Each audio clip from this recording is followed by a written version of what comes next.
The alarm doesn't go off, your phone's dead, coffee spills on your shirt, and traffic, a sea of red lights and honking horns. You haven't even started your day and it already feels like you're losing. But what if this is the test? Not some epic, life-shattering event, just life. Raw, unscripted, relentlessly ordinary. And yet this is your battlefield, the screaming toddler in the cafe, the harsh email from your boss, the stranger who cuts you off and never looks back. This is where Stoicism lives, not in books, in you, in how you show up when everything grinds your patience to dust. Marcus Aurelius wasn't writing from a quiet villa. He was commanding armies, losing children, facing betrayal. Still, he wrote, "You have power over your mind, not outside events. Realize this and you will find strength." Today, we journey into that strength, not with lectures, but with training. Together, we rewire how we see frustration, pressure, and discomfort. Because that missed bus, that rude colleague, that broken plan, it's not chaos. It's a mirror, showing you who you are and who you could become. So what if you stopped waiting for peace and started creating it? Picture this. You're holding a hot cup of coffee. Someone bumps into you. The coffee spills, burns your hand, stains your shirt. Your instinct, annoyance, maybe anger. But what really spilled? Was it just coffee or was it your calm? In Stoicism, perception isn't a passive lens. It's a weapon, sharpened, deliberate, always in your control. Epictetus said, "It's not what happens to you, but how you react to it that matters." That means every moment is an invitation, not to lash out, but to look inward. Here's the secret. Most people live on autopilot. Their emotions are remote-controlled by triggers, but not you, not anymore. Next time you're stuck in traffic or someone throws a jab disguised as a joke, instead of reacting, observe. Step back and say, "This is a test. My peace is the prize, you'll feel it." That space between stimulus and response, that's where your power lives. Not in trying to control the world, but in mastering how you see it. Viktor Frankl wrote, "Between stimulus and response, there is a space. In that space is our power to choose. In our choice lies our growth and our freedom." Freedom isn't out there, it's in your frame of mind. And when you shift that frame, discomfort becomes fuel. Chaos becomes clarity. Because perception isn't just how you see the world, it's how you shape it. And now that you see that, what else have you been giving power to that doesn't deserve it? Take a breath. In through the nose, hold, out through the mouth. Feel that. That's not just oxygen, that's awareness. And in a world built to distract you, awareness is rebellion. We live most of our lives not in reality, but in reruns, replaying arguments, predicting disasters, gripping imaginary futures. But the present, that's where life actually happens, and most people aren't even there. The Stoics knew this. Presence was their battlefield, because if you can't command your attention, you'll never command your life. Imagine standing still in a crowded intersection. Horns blaring, people bumping into each other. Now imagine you're unshaken, aware of every breath, every sound. That's not detachment, that's mastery. Marcus Aurelius called it retreating into yourself. He wrote, "Nowhere can man find a quieter retreat than in his own soul."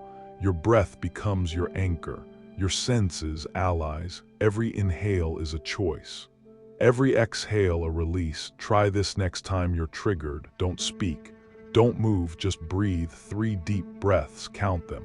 And in that moment, choose. You're not avoiding the chaos. You're moving through it with discipline. Presence isn't passive. It's power. It's not the absence of thought. It's the precision of thought. It's what allows you to hear your own voice when the world gets loud.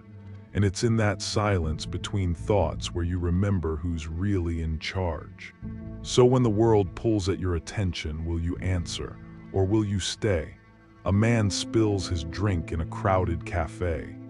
Embarrassed, he curses, wipes the table, glares at the stranger who bumped him. Another man, same scene, smiles and says, "Guess the universe wanted a refill." Same event, different world. Reframing isn't denial, it's design.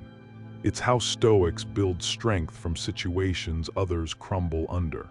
Seneca said, "We suffer more in imagination than in reality." When something uncomfortable happens, your brain labels it fast.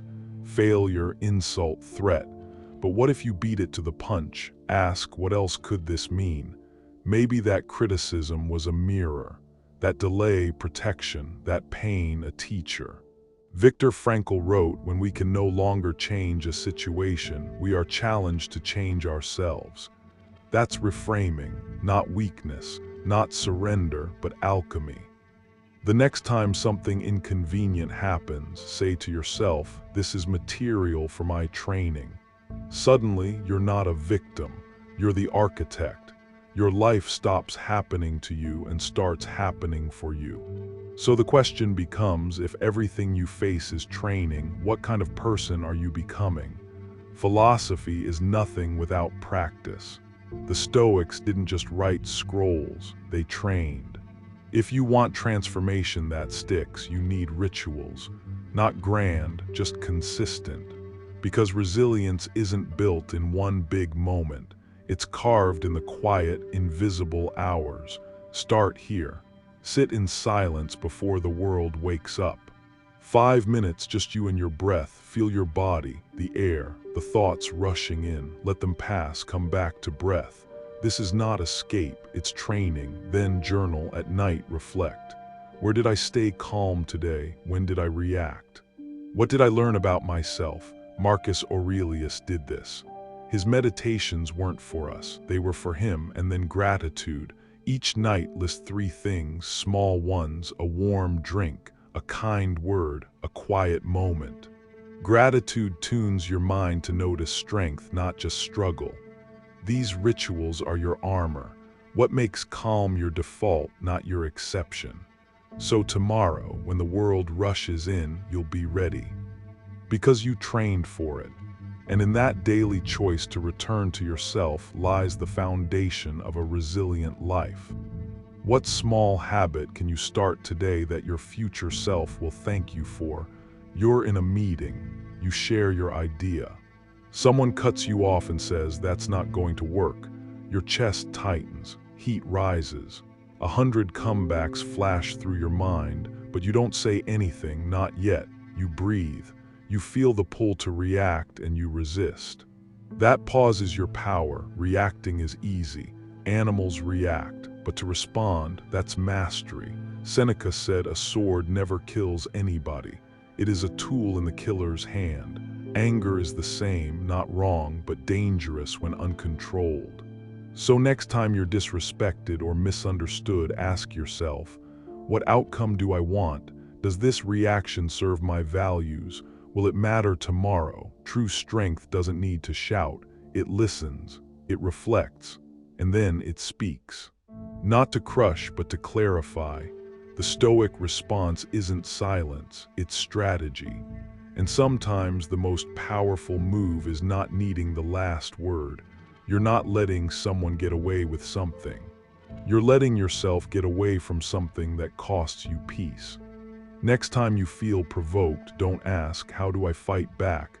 Ask, "How do I lead myself through this?" Because leadership starts inside. And your response will echo longer than any reaction. You don't live on a mountaintop, and Stoicism was never meant for monks in caves.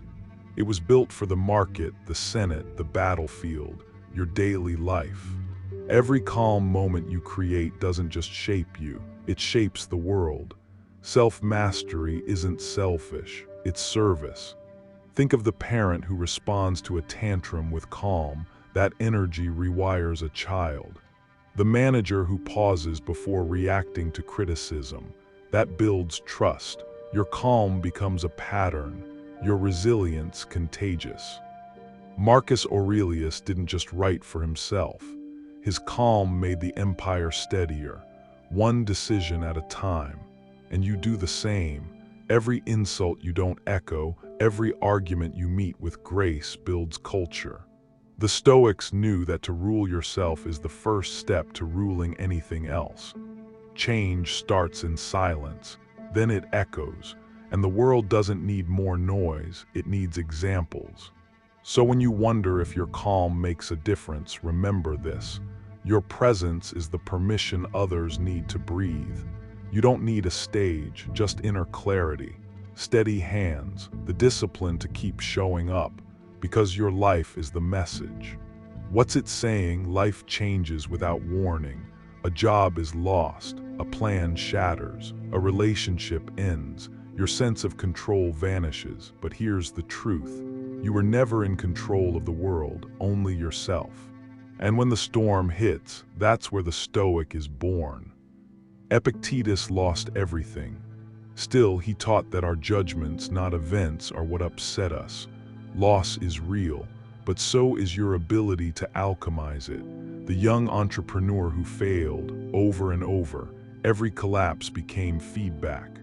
Eventually, the world called it success. The widow who sat with grief until sorrow softened into understanding, and that understanding became purpose. They didn't bounce back, they rebuilt, and rebuilding is harder than surviving, but more powerful.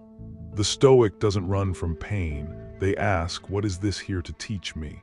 Adversity isn't a detour, it's the curriculum, and you're enrolled. So when chaos comes, take a breath, step back.